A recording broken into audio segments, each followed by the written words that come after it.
Vamos a analizar a continuación dos grandes periodos y dos grandes, digamos, que podríamos, estos dos periodos se dividen en grandes conflictos o actores relevantes en la escena que nos van a permitir dar cuenta de cómo ha cambiado el orden político en Argentina.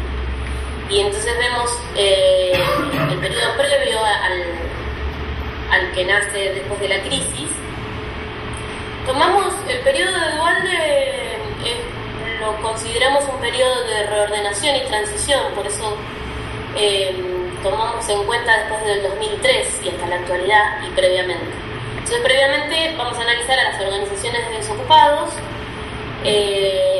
o al movimiento piquetero que hegemonizaron el conflicto desde fines de la década de los 90 hasta 2000-2002 y la emergencia de actores nuevos, ¿no?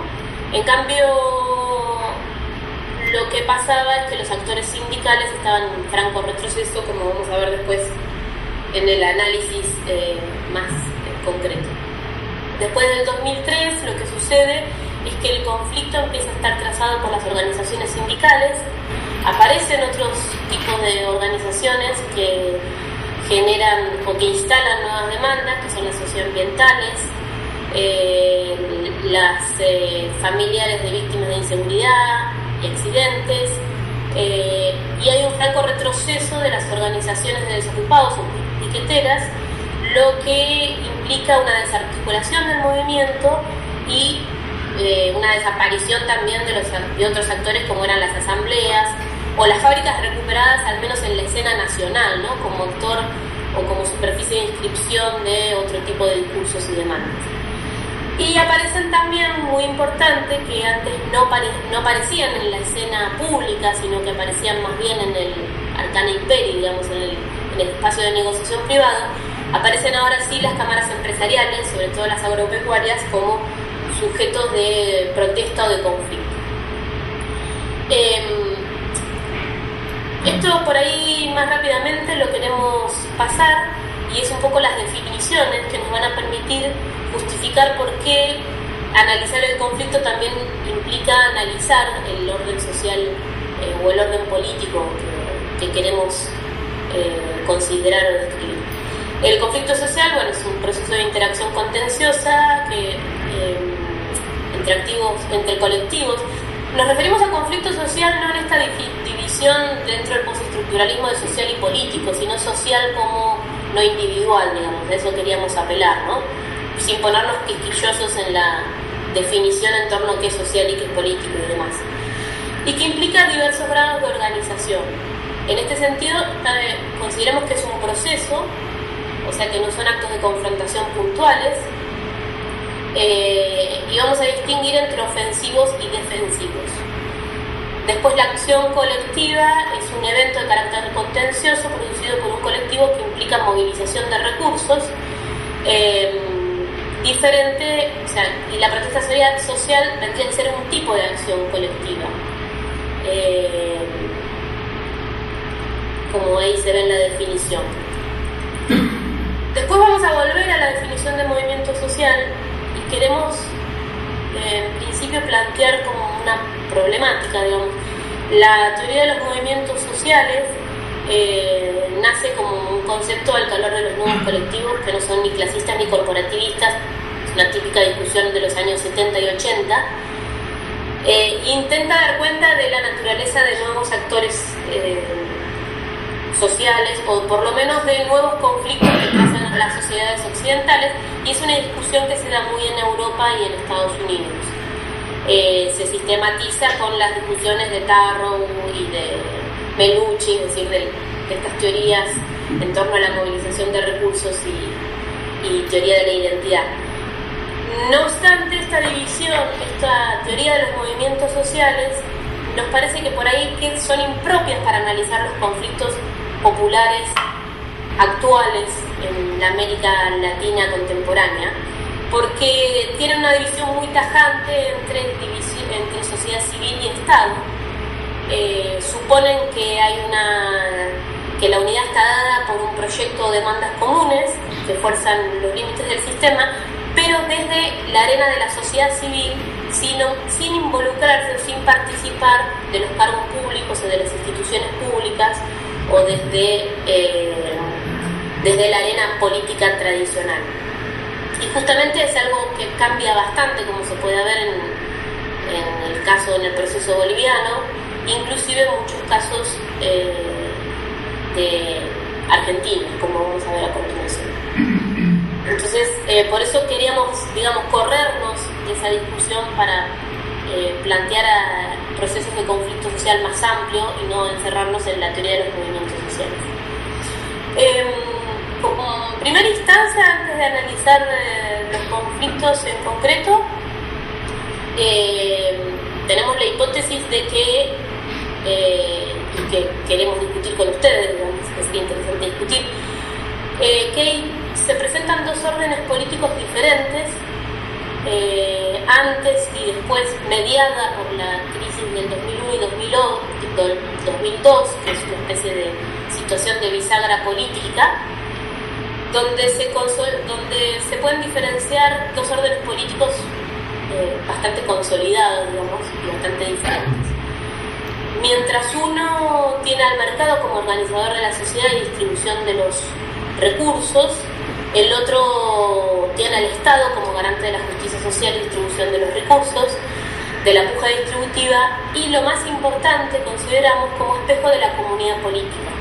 Vamos a ver al final que es relevante porque habilita ciertos conflictos y obtura otros, ¿no? Igual que la retórica del mercado, obtura ciertos conflictos que tienen que ver con la lógica de los derechos y demás. Mientras en los 90, podríamos decir, el denominado orden neoliberal tenía una retórica de la reconciliación y la unidad nacional, esto lo que operaba simbólicamente era desactivando los conflictos a través de los recursos del saber, la técnica, la administración, ese tipo de retóricas, o simplemente acusar a los otros como desestabilizadores y ese tipo de dinámica o ese tipo de caracterizaciones del otro, o del sujeto antagonista o agonista, y entonces eso abría al momento de la coerción policial. Entonces era un fuerte orden policial en ese sentido, donde la tramitación de los conflictos era a través de la anulación, la coerción o simplemente la poca atención o invisibilización de las demandas, ¿no? Y donde la oposición partidaria, sobre todo después del Pacto de Olivos, se vuelve una oposición casi formal, ¿no?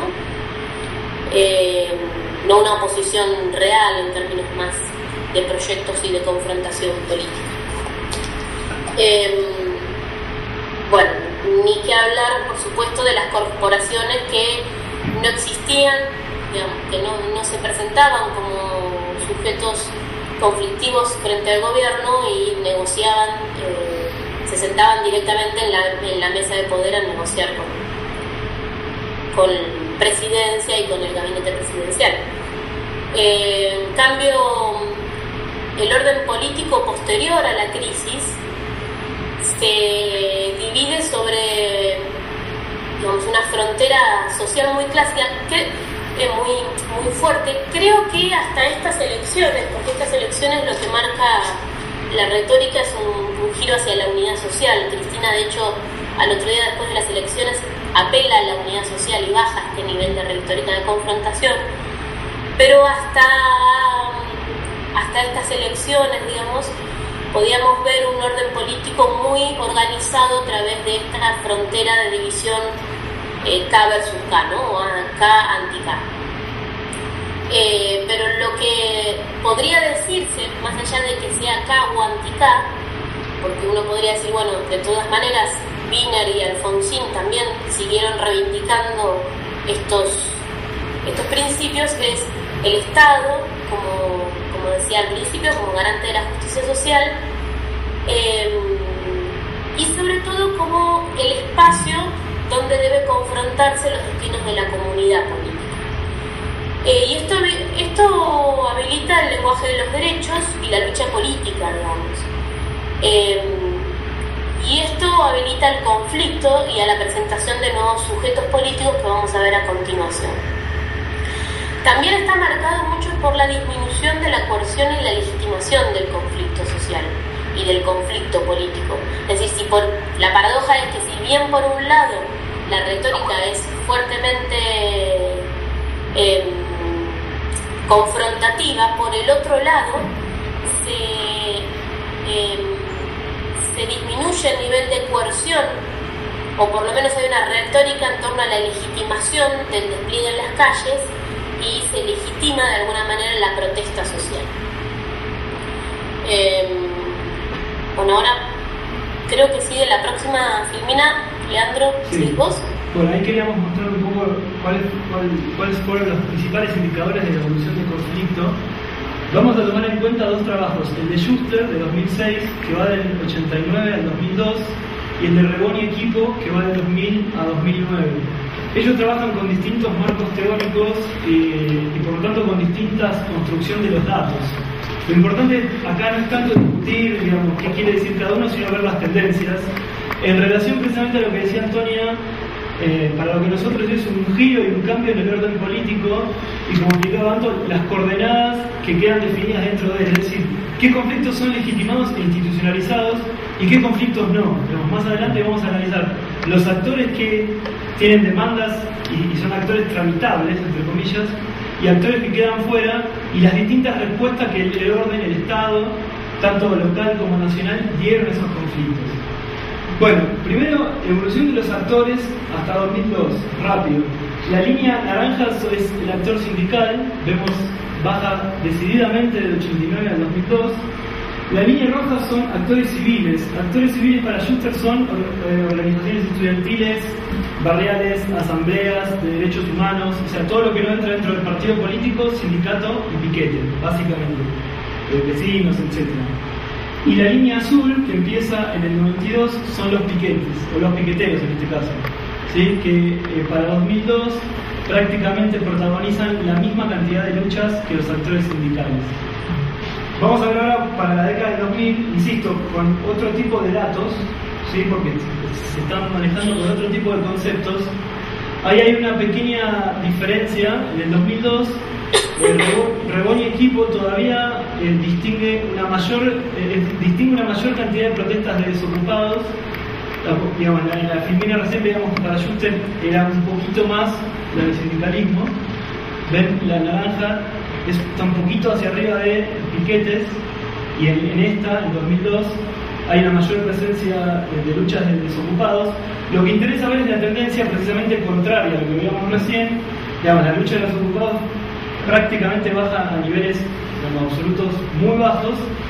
La lucha de los ocupados o sindicales sube muchísimo, y la novedad de la década, la lucha de pequeños y medianos propietarios, ¿sí? Que en 2008 incluso supera a las luchas por parte de los sindicatos. Esto en cuanto a actores. Las tres grandes dimensiones que vamos a tomar son actores, formatos de acción, es decir, las formas que fueron adquiriendo las luchas. Lo que vemos en la década del 90 son la aparición de estos nuevos repertorios de acción, bastante estudiados por la Academia Argentina, con fuerte intensidad de acciones directas. El concepto de acción directa es un concepto que trabaja Rebón y el equipo, y remite a formas de lucha no institucionalizadas y no mediadas precisamente por la legalidad. Refiere sobre todo a cortes de ruta, ataques a, digamos, a trenes, fábricas, etc., ocupaciones, saqueos, etc. La acción indirecta sería, según esta definición, las huelgas, las movilizaciones, digamos, acciones más institucionalizadas y legales. Es interesante porque precisamente esa definición recupera la noción de institución, ¿no? Digamos, que a nosotros nos sirve para pensar el conflicto. Bueno, en esa década se da una disminución relativa de precisamente las medidas institucionales, y dentro de las huelgas se da la presencia de huelgas generales, ¿sí? A diferencia del periodo 2003-2010, donde prácticamente no hay huelgas generales, y lo que sí hay es un crecimiento de la huelga por rama, es decir, la huelga general servía, sobre todo a fines de los 90, como medida política, no tanto corporativa sindical, digamos. En cambio, la huelga en la década de los 2000 tiene un carácter mucho más corporativo de lucha por el salario, por condiciones de trabajo. Continúa la presencia de acciones directas en determinados tipos de conflictos, después vamos a ver en cuál, y aparece una forma de lucha original de la década, que es el lockout patronal, ¿sí? la no comercialización por parte de los patrones. Bueno, para la década del 90, la línea violeta son las huelgas, bajan, ¿no? Así como bajaban las luchas protagonizadas por los sindicatos, en general son huelgas, bajan las huelgas. Suben las manifestaciones y las movilizaciones, y el corte también sube muchísimo. Si vemos en el 89 casi nulo, y en el 2001-2002 también sube mucho. Para la década del 2000, acá otra vez se ve el cambio en la conceptualización. Mientras Schuster identificaba huelga, corte, toma, aquí directamente se divide entre acción directa y acción indirecta. Ahí están los números absolutos que difieren bastante con los de Schuster, pero lo que importa ahí son los números relativos. En 2000-2002 el 50% de las acciones de lucha eran acciones directas, es decir, de corte, ataques, saqueos, etc. Para el periodo 2003-2007 baja casi a la mitad, es decir, el 27%, y vuelve a subir en 2008-2009, sobre todo impulsada por las cámaras patronales. Esto es lo que hace a formatos de lucha.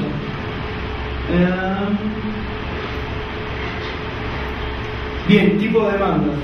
En la década del 90 nosotros diferenciamos tres grandes cosas. Primero, las demandas corporativas eran de carácter defensivo, es decir, porque el capital o el Estado no avance sobre condiciones previas, por ejemplo, devolución de recortes de salariales, restitución de empleos, etc.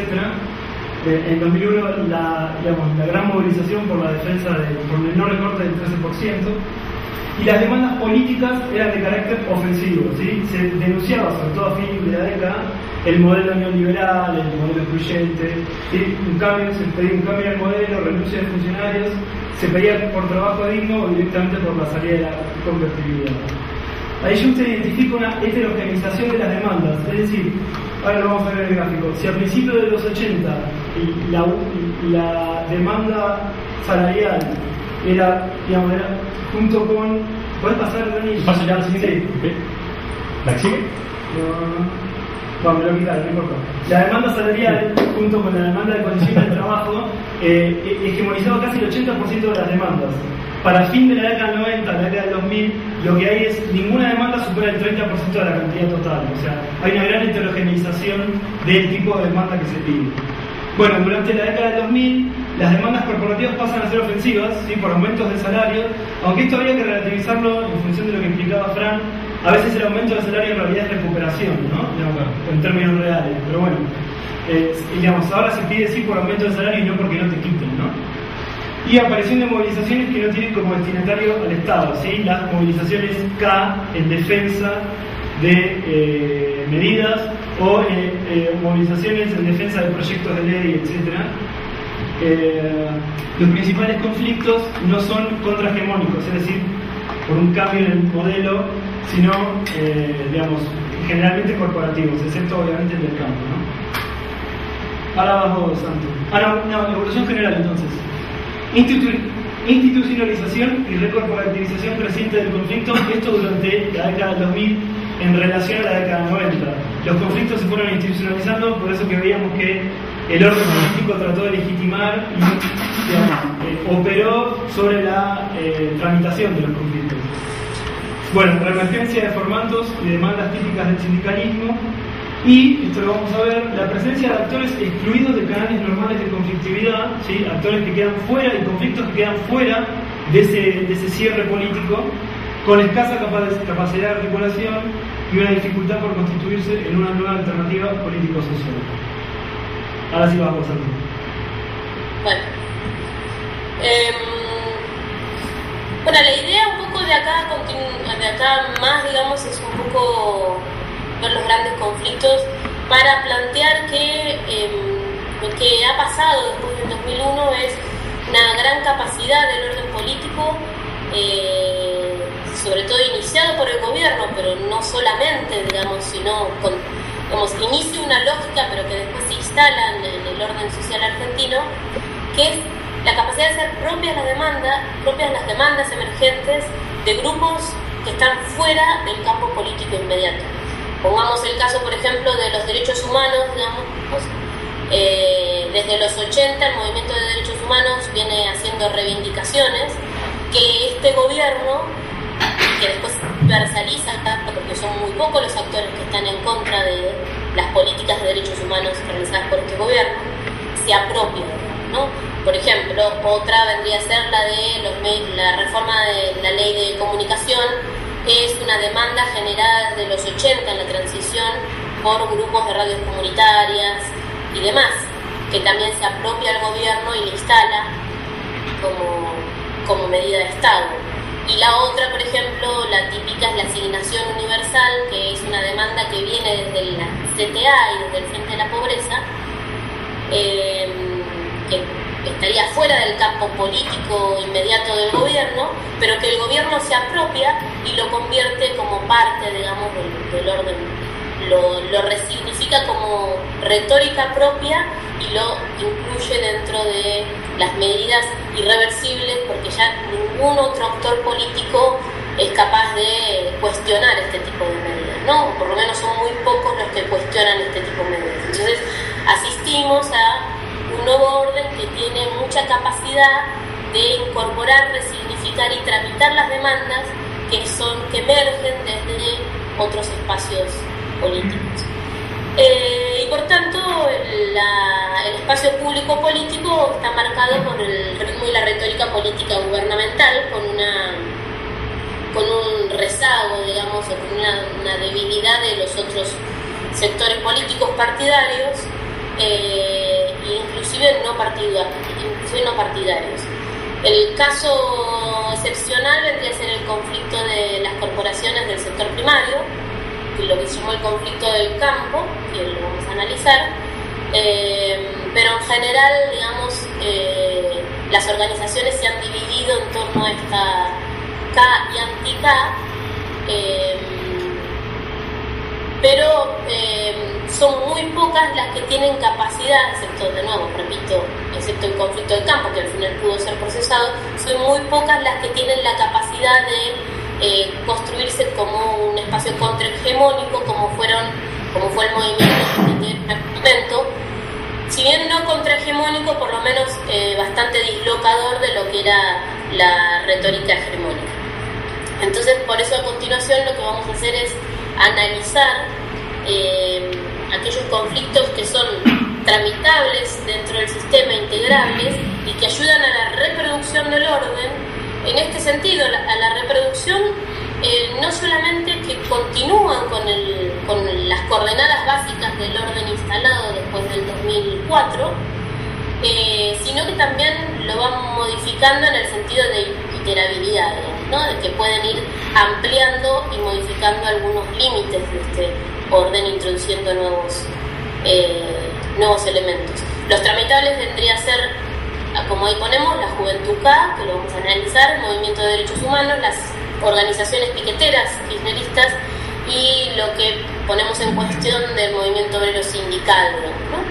Si es verdaderamente un movimiento, se trata de corporaciones sindicales fragmentadas a favor y en contra del gobierno. Y los no tramitables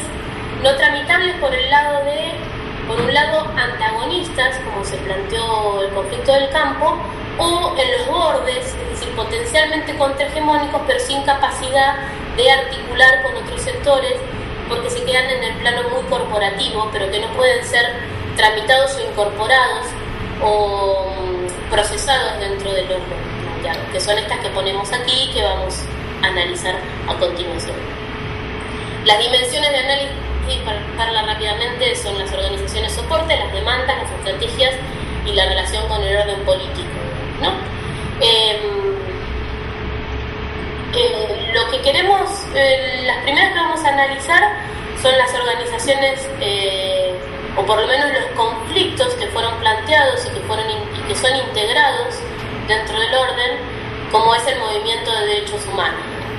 Las organizaciones soportes, ya por ustedes conocidas o por los que por ahí no son argentinos o no están muy empapados en el caso argentino, son las abuelas de Plaza de Mayo, las madres de Plaza de Mayo, que están divididas, hijos y organizaciones. Hay un campo muy extenso de organizaciones no gubernamentales nacidas al calor de las nuevas políticas del gobierno. Las demandas fueron cambiando. Si en los 80 era la aparición con vida y después se vuelve poco creíble, pero digamos se traduce en una especie de consigna de la necesidad de dar cuenta de un daño hecho a la sociedad. En el 90 es el juicio y castigo a los culpables, que se debilita con las leyes de punto de vida y obediencia punto final y obediencia de vida. La recuperación de los nietos son otras demandas planteadas que vienen desde los 90, pero que crece muchísimo más y tiene mucho más protagonismo en la escena pública a partir de después del 2004 y con la legitimación que hace el gobierno de estas organizaciones y de las políticas de derechos humanos.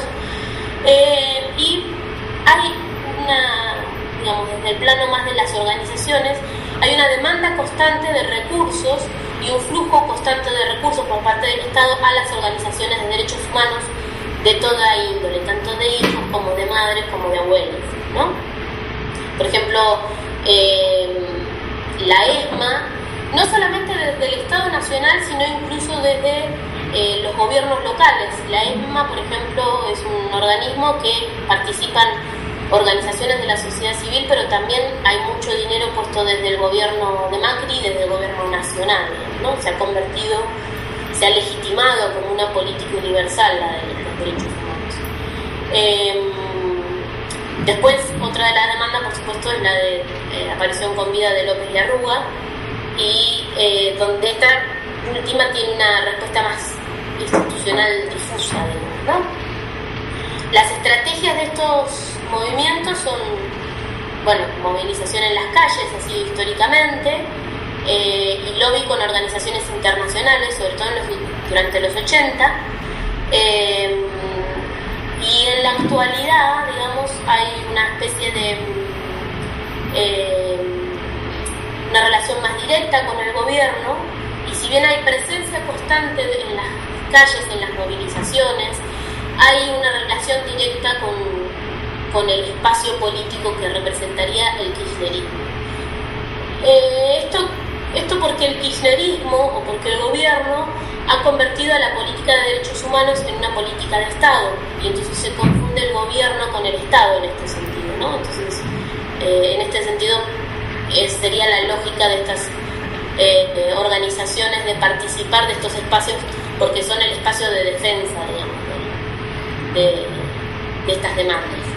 Y como veníamos diciendo, la respuesta institucional antes del 2004 era de la reconciliación nacional, que estaba relacionada también con la teoría de los dos demonios y demás, y después del 2004 hay una reversión de esto, y hay una recuperación por parte del gobierno, pero que después se convierte en una recuperación de todos los actores políticos, de legitimar las demandas de reparación de las víctimas, los culpables de los derechos humanos, digamos, como política de Estado.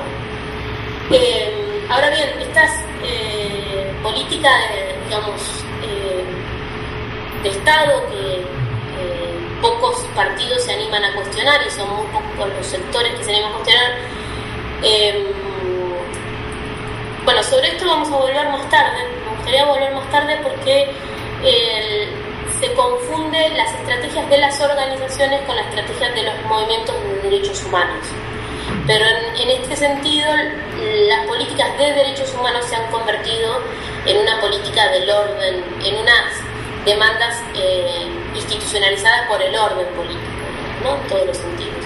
Después aparece un nuevo actor, después sobre todo de la muerte de Kirchner, que tiene que ver con la movilización juvenil, que es un actor bastante difuso, que no organizaciones de soporte claras, donde la cámpora vendría a ser el gran paraguas de un creciente número de organizaciones juveniles, que son diferentes a las estudiantiles, a las históricas estudiantiles, como por ejemplo la FUA, la FUBA, y que tienen una presencia en el escenario público muy importante y que vendrían a estar, digamos, por un lado legitimadas por el gobierno, pero por el otro lado no antagonizadas por otros sectores sociales. Es decir, la juventud se convierte como una especie de nuevo sujeto político que no queda muy claro qué tipo de demandas tiene, pero que sí está muy reivindicado y sí se ha convertido en una superficie de participación de muchos sectores populares que han sido marginados y porque se han caracterizado como apáticos durante las demandas de estas organizaciones. Hay que decir que nos quedan muy claros, pero es una defensa del proyecto político, digamos, impulsado por el gobierno, pero que se extiende más allá, que tiene que ver con la defensa del Estado.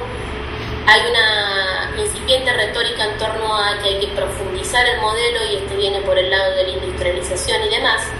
Y hay una fuerte oposición con lo que vendría a ser el PJ federal o otras internas, digamos, dentro del peronismo. Digamos. Vendría a ser un sujeto político que, si bien se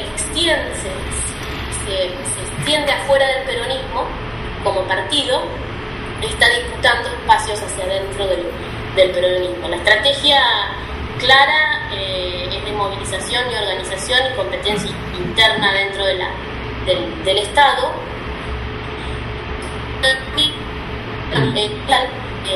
en varios frentes.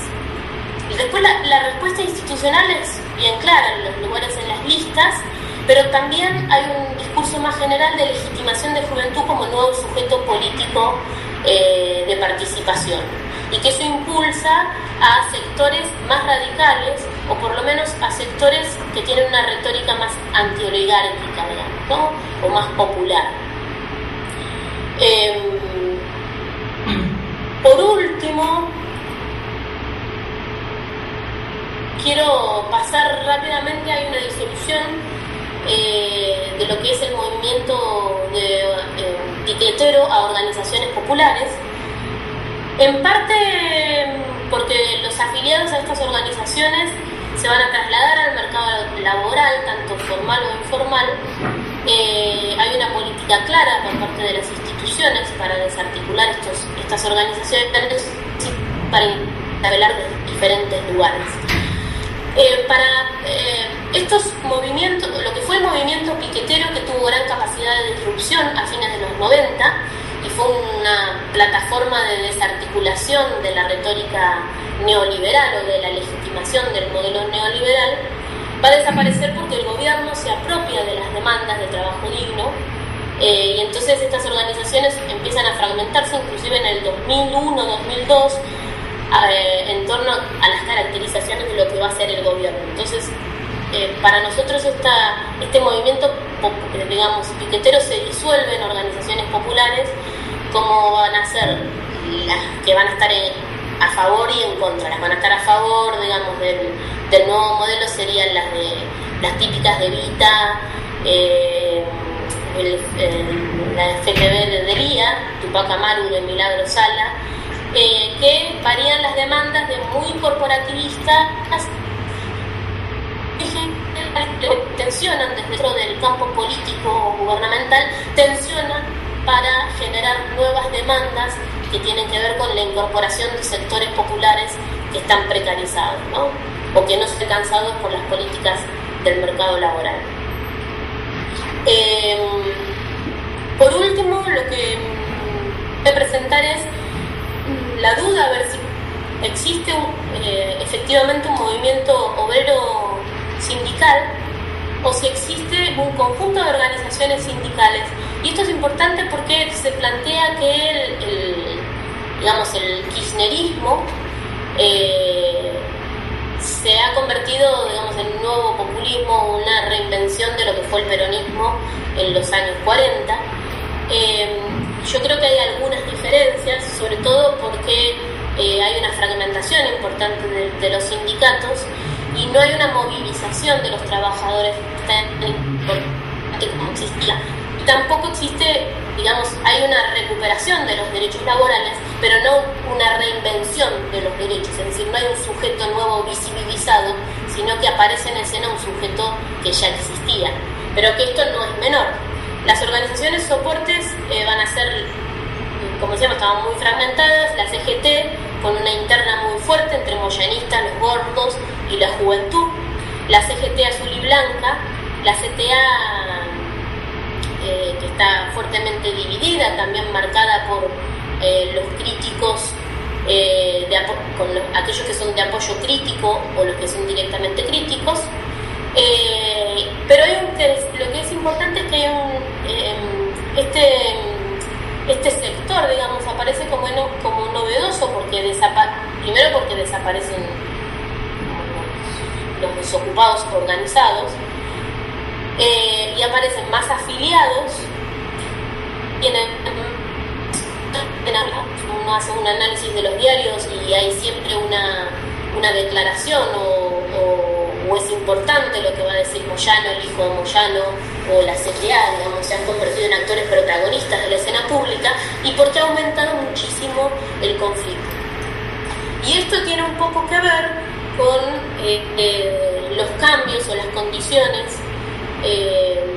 del mercado laboral y de la economía. Si bien, como decía Fran,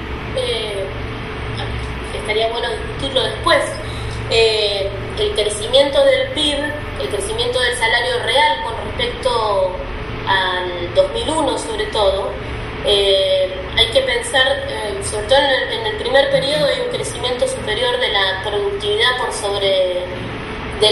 del salario real por sobre la productividad, con lo cual hace que la participación del sector laboral en el PIB crece un poco. Entre el 93 y el 2001 hay un 40% y después en el 2009 hay un 48% del sector laboral en el PIB. Eso le da peso, digamos, con esto lo que quiero decir es que le da peso no solamente en la escena pública en términos simbólicos, sino que también le da peso en términos de la economía. Sería bueno recuperarlo después en la discusión.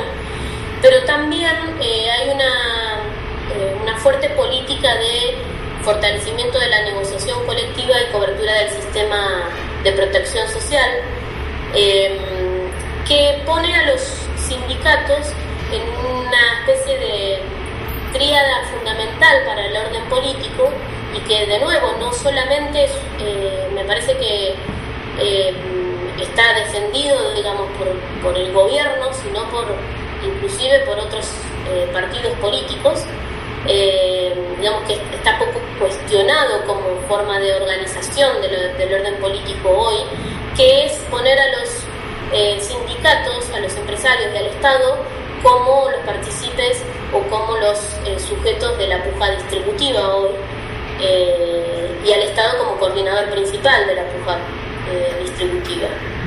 Pero aparte, los sindicatos, a diferencia de antes, la política salarial, me parece que se los ha puesto la relevancia importante que tienen es que son un motor para el consumo interno que ha crecido en Argentina.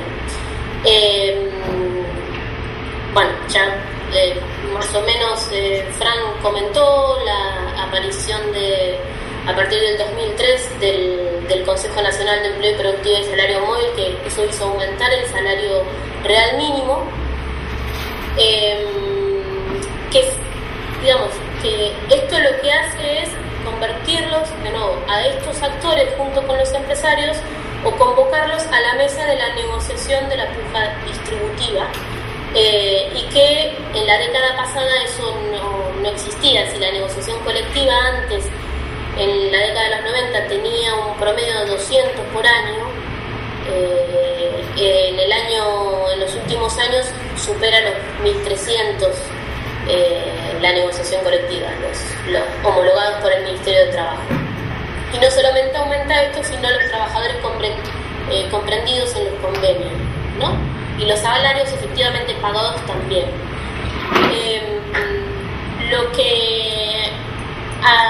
Los conflictos que también hay un aumento acelerado del conflicto sindical, como decía Leandro, no me voy a detener en esto. Lo que a mí me gustaría preguntarme en torno a esto es, y que me gustaría alargar a la discusión, es esta tensión que se genera entre este renovado protagonismo del sindicalismo, que es saludable en términos de poder presentarse como un actor de contrapeso para los sectores corporativos empresariales, pero las viejas prácticas corruptas del sindicalismo que convierte al sindicalismo o limita al sindicalismo y obtura los sindicatos que pueden ser más plurales y sociales y que podrían ampliar por lo menos podría ampliar la inclusión de demandas de trabajadores precarizados, etcétera, porque este sindicato en general, este sindicalismo interpela poco a aquellos que se han quedado afuera del mercado laboral formal.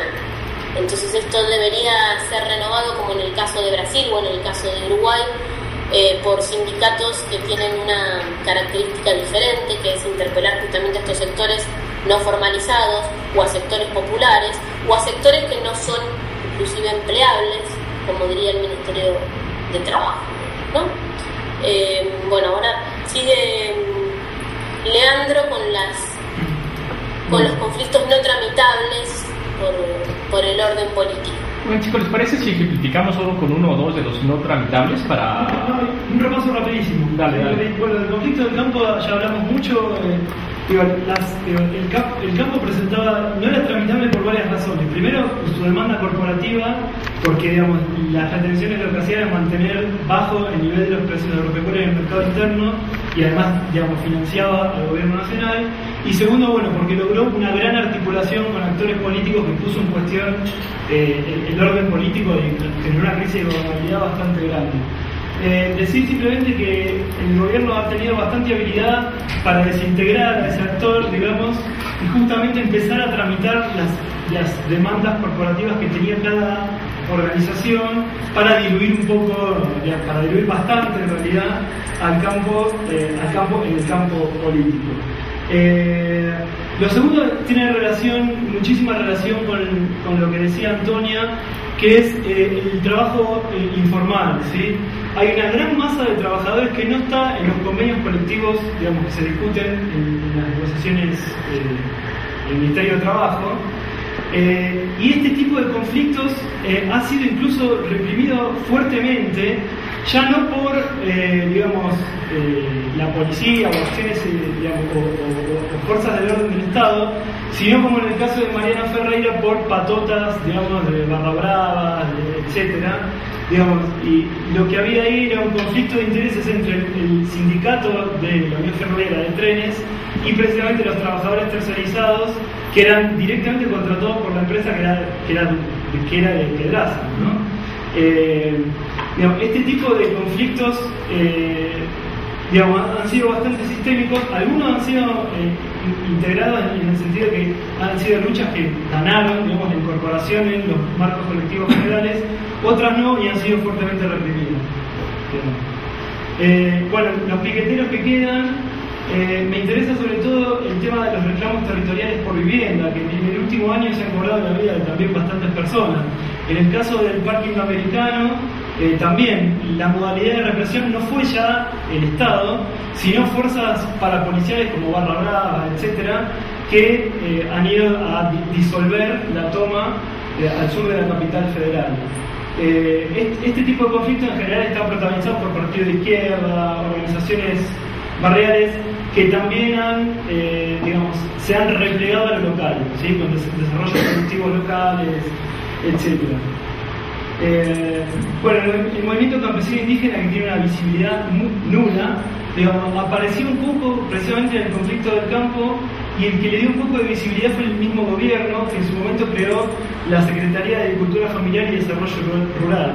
Básicamente el conflicto que hay con estos sectores es que están en oposición al modelo productivo que viene llevando hace años el gobierno, que tiene que ver con la extensión de la frontera agropecuaria y lo que se dice la sojización, ¿no?, de la pampa. Como son movimientos que por definición no son pequeños propietarios de la Federación Agraria que exporta, sino que es agricultura familiar para subsistencia, para comercio local, no están incluidos, digamos, en el modelo económico y agropecuario dominante, digamos, ¿no? También son objetos de represiones ya más privadas, ¿no? Pasa la topadora del empresario y les tira las casas, etc. Y no sé si me estoy... sí, el movimiento ambientalista relacionado con el tema de minerías, etcétera, se ha generado está el conflicto de Gualeguaychú, que es muy conocido, que también fue masivo. La Unión de Asambleas Ciudadanas se generó como una especie de movimientos que nuclea a las principales resistencias de los proyectos mineros. En general, digamos, el gobierno de hecho vetó la ley de glaciares, digamos, en general el gobierno no ha atendido estos reclamos y estas luchas han logrado avances parciales en determinados, digamos, momentos. Y lo último, algo que a mí en particular me interesa bastante, son este tipo de reacciones colectivas violentas y espontáneas ante situaciones de malestar intolerables. El año pasado tuvimos dos muy grandes, uno en Bariloche y otro en Varadero. La de Bariloche fue por el asesinato de un policía a un joven, digamos, de una villa de Bariloche, que generó una poblada, tuvieron que cambiar la comisaría. Este tipo de cosas que antes se conocían como pobladas, ¿verdad? Y en Varadero fue igual, digamos, la policía mató a dos chicos y se generó una poblada bastante grande. Me parece que este tipo de reacciones violentas dan cuenta de conflictos latentes que en general o no son canalizados o no son visibilizados, digamos, y adquieren esta expresión así violenta.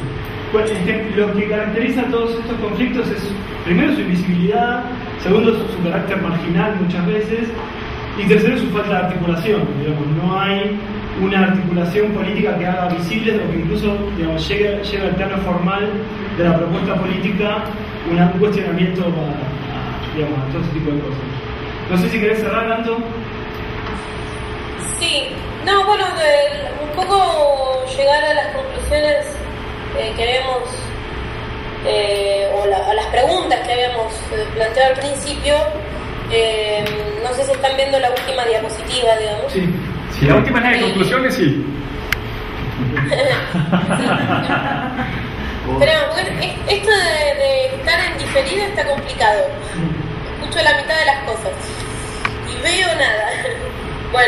Lo que queríamos plantear era esto, es un poco verla, o al menos plantear la discusión de que si bien, como decía Fran, en el orden de lo económico, la estructura económica es difícil de modificar, aunque se modifica un poco las tendencias que se vienen dando desde los 90, sí podemos decir que en el orden político hay una modificación y tiene que ver con esta reaparición del Estado y tiene que ver con estas dinámicas que estamos planteando. El orden, en este sentido, amplía los límites de su arte.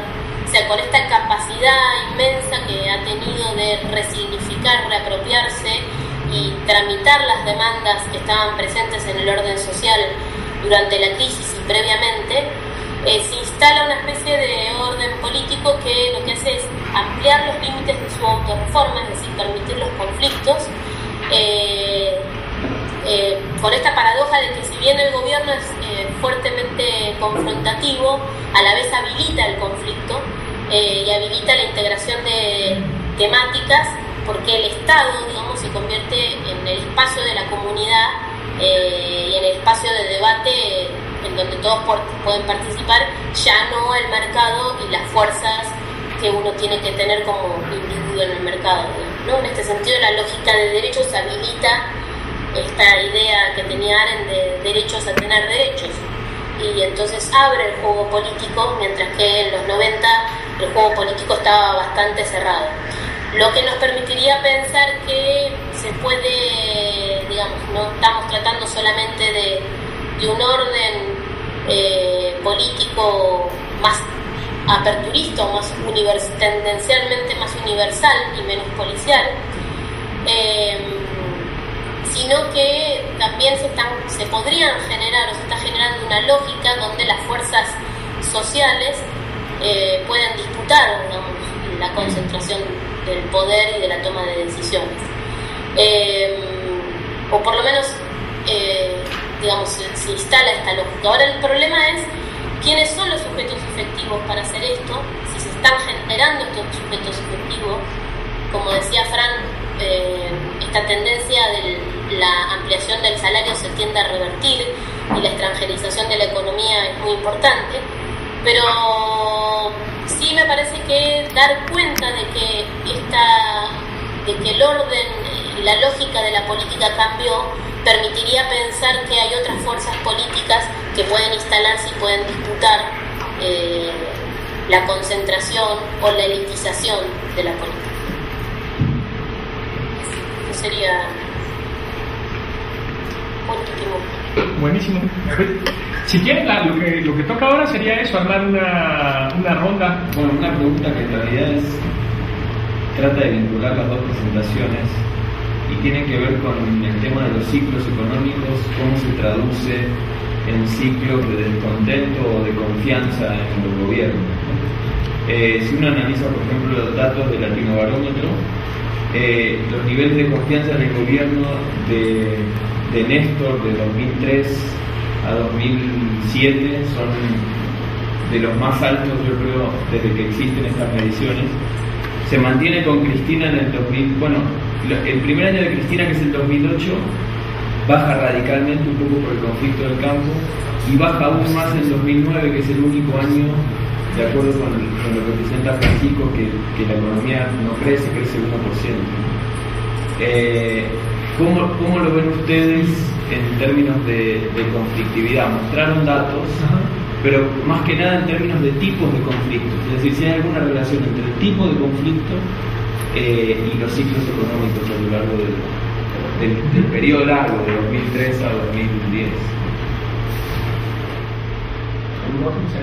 Yo tengo una carga para la chica que está en la videoconferencia. Bueno, escucha, Santo. ¿Cómo? Que va una pregunta para vos. Es así para comprender el proceso de... Se corta, realmente no escucho. Bueno, Ok. Ahorita que estabas mencionando que entre 2001 y 2009 hubo varias demandas de la población, de la sociedad, que fueron tomadas por el gobierno. Mi pregunta es que esta apropiación de expresiones populares provocó una pérdida de legitimidad por parte de los movimientos que proponían ese tipo de expresiones. Y ese es mi concreto. Una cosa muy chiquita, solo un comentario. Yo creo que es muy importante pensar sobre algo que va surgiendo en las tres, un poco a lo largo de toda la tarde, que es la idea de este amesetamiento, ¿no? Porque es muy difícil, digamos, en procesos reformistas que reúnen movilización, entusiasmo, participación profunda, el momento en que se procesa si está el amesetamiento que encontramos, ¿no? Un poco lo que decía Fran, ¿no? Como que hay un momento en que sí se crece hasta ahí, y hay un momento en que hoy vemos que lo único efectivo que uno puede detectar en términos de distribución de ingresos es los 11.800 millones de pesos, 2.500 millones de dólares de asignación universal por hijo, y que aumenta el número de jubilados, pero punto. Es como que, digamos, la reactivación de la economía por sí no llega a un tope. Y digo, es muy importante esta caracterización y cómo esta caracterización es procesada, no, porque todos los movimientos reformistas, digo, Cristina es la propia Ávila Camacho del movimiento que ella encarnó, o en cambio, digamos, vamos a vivir una situación donde la ausencia de bienes materiales va a dar lugar en un contexto tan polarizado, digamos, a una situación no deseable, en el sentido de que recordemos que, por ejemplo, el peronismo, nosotros tenemos la imagen de lo que era el peronismo, aquellos que lo defienden, aquellos que lo critican, como régimen cuasi asfixiante post-49, más allá de todas las reformas sociales que implicó. Digo, el peronismo en la fase de expansión de reformas mucho más profundas que estas, fue plenamente compatible con una pluralidad, ¿no? Por ejemplo, cuando estaba Ricardo Guardo en la Cámara de Diputados, muy distinta de la caricatura del peronismo que tenemos post-55. Entonces digo, creo que la idea de la meseta, en la medida en que tenemos una meseta en términos de políticas sociales, de políticas, digamos, de ampliación, para decirlo en algún punto, de ampliación de ciudadanía social, digamos, en una dinámica que viene tan polarizada, creo que ahí hay un tema importante de cómo se procesa eso. Digo, no necesariamente peligroso, creo que hay muchos elementos para que se pueda procesar bien, pero me parece que ese es un tema sumamente... Debe ser un comentario general por si sirve para pensar estas cuestiones. Y es que me parece que una cosa que cambió a partir del 2003 en la Argentina es el modo en que tendemos a pensar en relación con los conflictos, la relación entre los actores movilizados de la sociedad civil y el Estado. Quiero decir, me parece que tenemos, un poco en relación con la pregunta que quizás hacen ustedes, ¿no? La pregunta teórica, digamos, si las teorías con las que contamos para pensar el conflicto sirven para pensar las nuevas formas de conflicto que tenemos hoy en la Argentina. Y a mí me parece que una de las cosas con las teorías clásicas o menos clásicas que tenemos para pensar el conflicto es que siempre suponemos que el conflicto surge de algún tipo de aparición, de presentación, de protesta, de aparición en el espacio público, de toma de la palabra, de pretensión de ser tenidos en cuenta, ¿no? Por lo que no son contados en la cuenta, bueno. Pero siempre hay un actor dinámico de la sociedad civil que dice, y frente a eso el Estado, cuando es un Estado benevolente, concede, cuando es un Estado autoritario no concede, cuando es un Estado que está obligado a negociar, negocia. Me parece que lo que ha pasado en la Argentina del 2003 para acá, que es muy interesante teóricamente para pensar, es que, no sé si quizás por primera vez, a lo mejor no, pero muy visiblemente, no son los sectores más movilizados de la sociedad civil los que introducen la lógica del conflicto y el Estado el que ve cómo se las arregla para lidiar con ese conflicto, sino que el sujeto más quilombero es el Estado. Y los sujetos que resisten los cambios promovidos desde el Estado y los conflictos alentados desde la cima del Estado están en la sociedad civil. Si tienes un Estado, mañana voy a usar la palabra jacobino para decir esto un poco provocadoramente, digamos, ¿no? Pero tenés un Estado que de arriba abajo, digamos, introduce una lógica del conflicto y al que se le dice conflictivista, energúmeno, crispado, y tenés a la sociedad civil más conservadora que el Estado con sus sectores. Porque yo creo que hay dos tipos de situaciones que son muy interesantes. Una es la que ustedes trabajaron, que a mí me parece que está muy buena, que es este gobierno estos últimos años ha sido muy capaz de hacer suyas un conjunto de demandas preexistentes. Claramente los ejemplos que ustedes tomaron están muy bien. El movimiento de derechos humanos venía batiendo el parche con un conjunto de cosas desde hacía 2 décadas. El gobierno, ahí Beatriz Arlo dirá por astucia y no por convicción, es una tontería, sea por astucia, sea por convicción, toma eso y lo convierte en efecto en una demanda propia.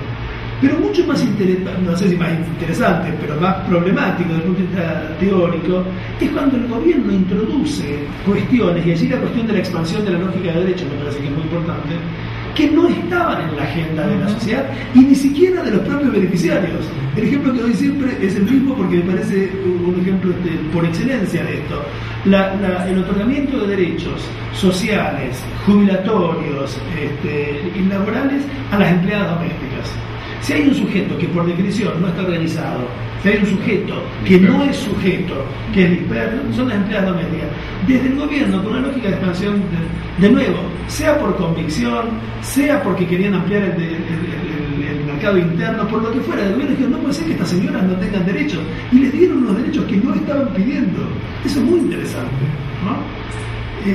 O el relato tan conmovedor de los más conmovedores después de la muerte de Kirchner, ¿no? De algunos militantes de organizaciones homosexuales que lo recordaban a Kirchner como el tipo que les había dicho: boludos, pídanme el matrimonio que se los quiero dar, ¿no? Es muy interesante esa anécdota, es muy interesante. O sea, desde el Estado, ¿no? Había una solicitud a los sujetos de que se convirtieran en sujetos para que la política que de todos modos el Estado se había decidido adoptar fuera una política verosímil, ¿no?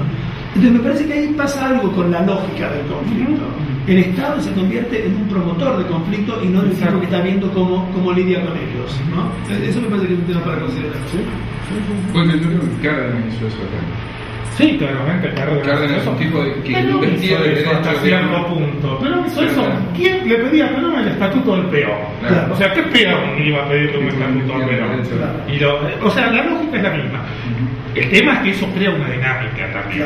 Crea una dinámica, digo, de expectativas de un lado, y crea una dinámica en la propia burocracia de ese Estado reformista. Si querés, cuando llega un límite. Claro. Y un poco, digamos, esto da para repensar toda la idea de configuración de hegemonía que propone la CLO, digamos, a partir de demandas que ya existen, ¿no? Porque en realidad hay en este caso, creo que en el caso de Cárdenas no era Estado él, pero como candidato, que era un candidato elegible seguro, invistió de derecho un montón de gente que estaba hecha mierda y dispersa, ¿no? Con lo cual el esquema societalista que tiene como unidad más primaria la demanda es un esquema que por lo menos en nuestras realidades tiene bastantes problemas. ¿No? Yo creo que tiene bastantes problemas. O sea, hasta dónde ese esquema que parte de la demanda en la sociedad civil y de la mediación como unidad más primaria no es un esquema que sigue reproduciendo cierto eurocentrismo muy marcado. Bueno, ese es básicamente el centro del argumento del artículo que yo te decía hoy de Nuria. Ajá. Que toma una cosa que vos conocés mejor que yo, que es lo de Sebastián Barros sobre, ¿no?, la lógica espectral. Seguro. Porque ahí, ¿no?, el no completamiento de la totalidad de la social no viene dada por el hecho de que hay una demanda, sino por el hecho de que podría haber, ¿no?, de que, algo no realizado que habilitaría una demanda. Si es desde el Estado que esa demanda se constituye, mejor todavía, ¿no? El problema es que la otra cuestión es que nace institucional ahí, o nace institucionalizada. Claro. ¿No? Claro. Yo creo que los populismos clásicos, los contemporáneos, no se entienden si no tienen en cuenta esto, porque y por eso es que me parece cada vez más loco, digamos, pensar como anti-institucional el populismo. ¿Sí? Digamos, Perón porque fue secretario, y ahí solo porque fue secretario del trabajo, etcétera, etcétera.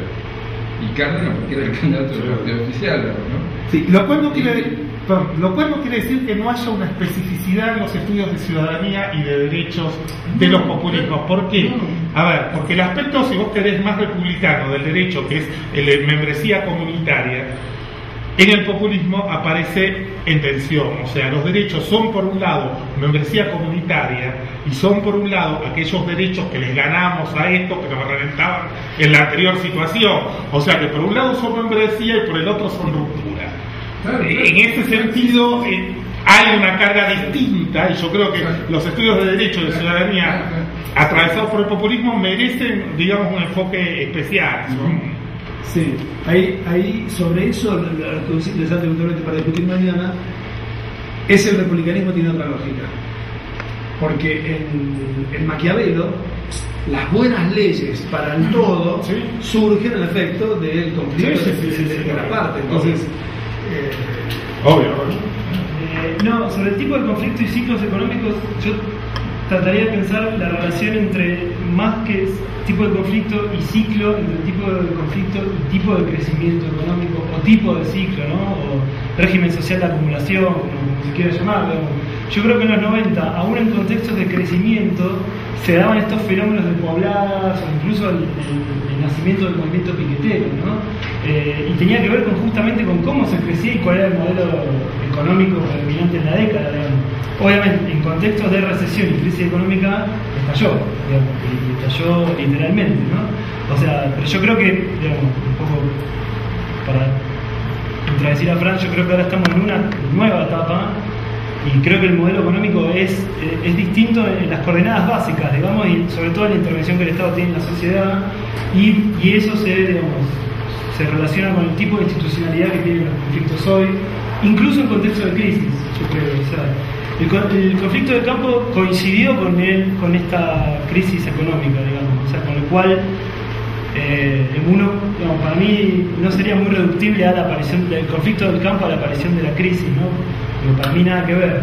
Pero habría que ver ahora en el contexto de estrechamiento, del crecimiento, etcétera, cómo se van a dar esos conflictos, digamos, ¿no?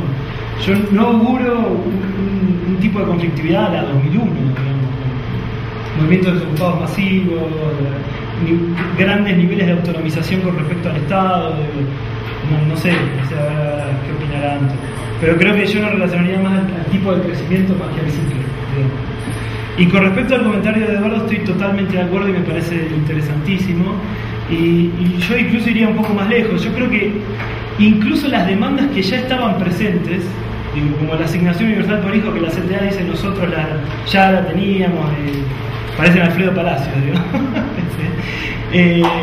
incluso, digamos, el gobierno no toma la medida producto de una presión social que haga insostenible, digamos, todo lo contrario, digamos. La CTA se puede atribuir la idea, digamos, pero jamás se puede atribuir a la efectivización, digamos, no es que es producto de una movilización social, etcétera. Yo en ese sentido coincido totalmente y me parece que el gobierno tiene una iniciativa política y la capacidad de constituir sujetos políticos que es enorme, digamos, ¿no? O sea, coincido totalmente. Franco, ¿tú cierras? La verdad que se nos hizo, o por lo menos acá, Leandro me decía, apurate. Me hubiera querido decir más cosas, pero comparto plenamente con lo que decían al principio en torno a la capacidad del Estado de generar demandas y no son demandas de la sociedad civil. Quisiera referirme a dos grandes temas y con esto no digo más. En términos de la relación entre los cambios políticos y el modelo económico, me parece que la discusión se plantea mucho en torno a si el gobierno está haciendo bien las cosas o no está haciendo bien las cosas. Si uno se pone desde esa discusión, me parece que hay una cuestión en política que es clave, que es que efectivamente la calidad de vida de la gente mejoró muchísimo en muchos ámbitos, ¿cierto? Pero me parece que no es eso muy productiva la vía del debate, porque por ahí sí, digamos, si nos planteamos como candidatos de un partido o como abocados a una causa ideológica, pero acá estamos en un espacio por ahí de reflexión más crítico, y me parece que lo que hay que prestar atención es a la actual discusión en torno a profundizar el modelo, porque si bien el modelo económico podría decirse que no ha cambiado radicalmente, sí se están planteando, digamos, cambios, y hay que tener en cuenta las capacidades que tiene una economía nacional de cambiar las relaciones o las formas de inserción en la economía mundial, porque eso depende no solamente de la voluntad de los gobiernos, sino la voluntad también de los otros que están actuando y de las regiones y demás. Y la pregunta sería entonces qué capacidades tenemos para cambiar la estructura económica nacional y para seguir sosteniendo la sostenibilidad de la inclusión. Y eso no es solamente, digamos, seguir, lo que quiero decir es, si este modelo económico hasta acá llegó en términos de inclusión social, o puede seguir ampliándose. Y me parece que el cambio en el modelo político es clave en ese sentido, porque la única forma que tenemos, o el único recurso que tenemos como nación o como comunidad política para transformar las cosas, es el tipo de fuerzas políticas que puedan torcer la mano a los capitales, ¿no? Obviamente, si lo hacemos desde el plan nacional es muy poco lo que podemos hacer. A mí me parece que la lógica política que se imprime después del 2004, con la lógica de los derechos y el Estado como espacio comunitario para debatir las decisiones vinculantes que tenemos que tomar de ahora en adelante, tiene que combinarse con un Estado comunitario más regional, digamos, ¿no? Es clave, digamos, analizar la lógica política porque es la única fuente que podemos, la única fuente posible de generación de sujetos políticos que permitan torcer la estructura económica, si no, no tenemos de otra, ¿no? Y por el otro lado, en términos de la nueva teoría que habría que construir en términos latinoamericanos, todas estas cosas me parece que nos permiten romper con una hegemonía que estaba de moda en Argentina en la crisis, que era la lógica antiestatalista y la construcción política horizontalista. Me parece que esto es lo que decían al principio, ¿no? Ahora es el Estado y son los líderes políticos los que están a la izquierda de las bases sociales, ¿no? Me parece que tiene una iniciativa muy fuerte para generar nuevas demandas y generar articulación política, ¿no? Y entonces lo que hay que hacer es, en vez de pensar en esta teoría de los nuevos movimientos sociales, en la teoría de los nuevos movimientos sociales, lo que planteaba era, bueno, en el momento que tienen éxito se tienen que morir, porque si no ya pasan a estar en el campo de lo político. Ahora lo que hay que apelar es a la idea de la continuidad y de la comunidad organizada, como decía algún conocido por ahí, y de construir fuerzas sociales capaces de seguir organizándose desde lo social, pero también desde lo político, desde la arena política, digamos, ¿no? Y en ese sentido los nuevos movimientos sociales, o esta lógica de la buena ciudadanía y de la democracia participativa, me parece que tiene que empezar a debilitarse por otra lógica más de los sujetos políticos y de construcción del poder, ¿no? Y me parece que, de nuevo, el experimento kirchnerista o el experimento de Lula o el experimento de Evo Morales es bastante interesante en ese sentido. Ahora, el problema es, bueno, quiénes son, si realmente se están constituyendo estos sujetos para darle continuidad a esta lógica que se está dando desde el orden político, ¿no? Si realmente se está generando esta comunidad organizada que puede hacer irreversible las conquistas logradas hasta el momento y seguir ampliando esta lógica de inclusividad social. Pero bueno, nada, eso. Listo. Pues terminamos, nos vemos mañana a las 4 para trabajar sobre el funcionamiento de la política y de la democracia en América Latina.